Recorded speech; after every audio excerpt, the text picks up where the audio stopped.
Wala pong katotohanan yung mga binibintang nila sa akin. Wala din po katotohanan yung mga nakikita niyong video kumakalat. Hindi po ako yung babae doon.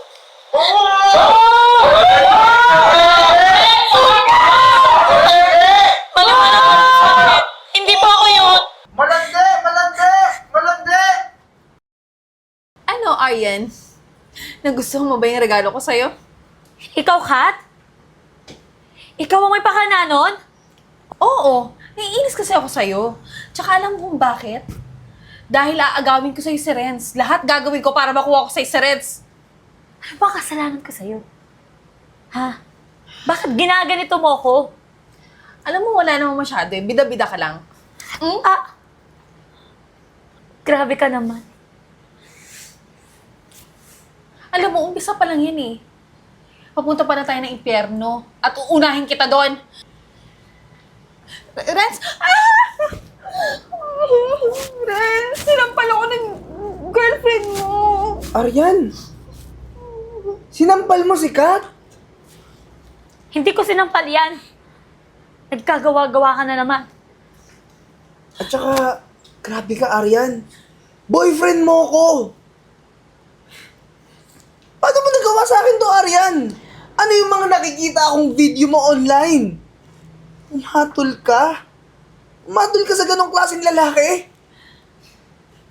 Hindi ako yun. Hindi ako makapaniwala sa nagawa mo, Aryan. Maniwala ka naman sa akin. Fake lahat ng video na yun. Tapos Hindi ngayon, ako. mananampal ka pa ng tao? Alam mo, Sadista ka? alam mo, Renz, ginawa ko lang naman yun para tulungan ka eh. Pero anong ginawa mo sa akin? Sinampal mo pa ako? Gusto ko lang naman tumulong sa'yo eh. Kita mo na? Nagmamagandang loob na yung tao, sasaktan mo pa. Samantalang ikaw tong malandi. Haliparot, kung kani-kanino pumapatol. Di ka na nahiya sa akin. Boyfriend mo ako, binigyan mo ako ng kahihiyan. Kakadiri ka, Aryan. Sana kung makati, pinakamot mo na lang sa akin. Hindi, papatol ka pa sa ibang lalaki. Hindi ko masikmura yung kalandian mo. Alam mo, halika na, Renz. Iwanan mo na yung girlfriend mo na malandi. Friends, let me explain. Let me explain your face. Hindi ako maniniwala sa'yo. At saka, simula ngayong araw, single na ako. Dahil hiwalay na tayo, Aryan. Tara na.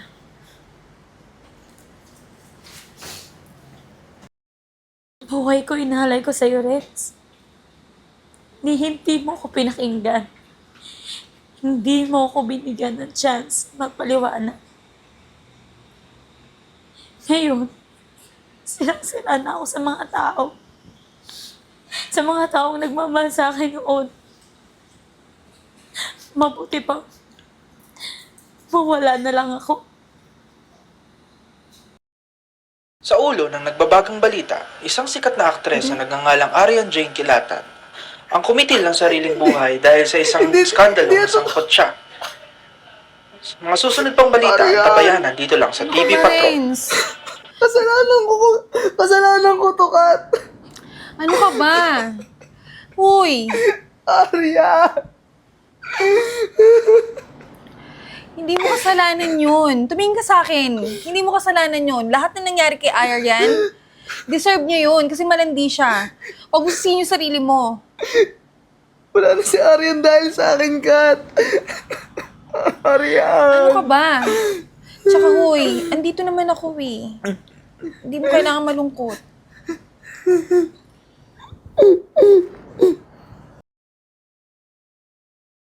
Excited na ako. Malapit na tayo ikasal. Ako nga din. Actually, ito ngayon napili kong gown eh. Di ba napakaganda niya?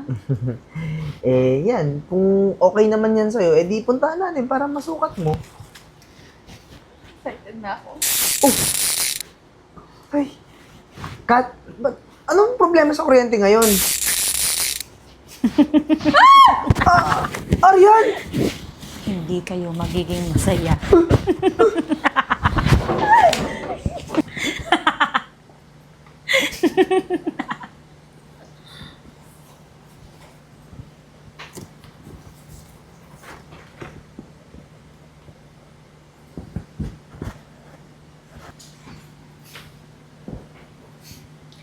Lintik lang ang walang ganti.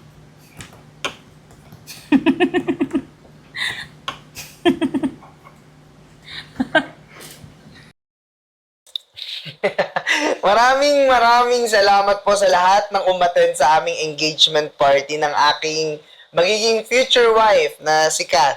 At saka, salamat po, binigyan nyo ng oras kami ngayon.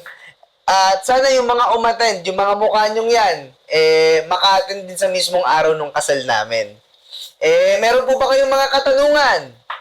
Ako meron. Arian? Oh, bakit para nakakita kayo ng multo? Bawal ikasal sa kulungan. Arian? Matagal ka nang patay, di ba? Oo nga. Hindi ako si Arian. Ako si Jane. Ang kakambal ni Arian na pinatay mo. Di ba, Catherine? Ha? Kat, ano to? Hoy, hindi totoo yan, tsaka wala kang ebidensya. Ano nga lang ebidensya?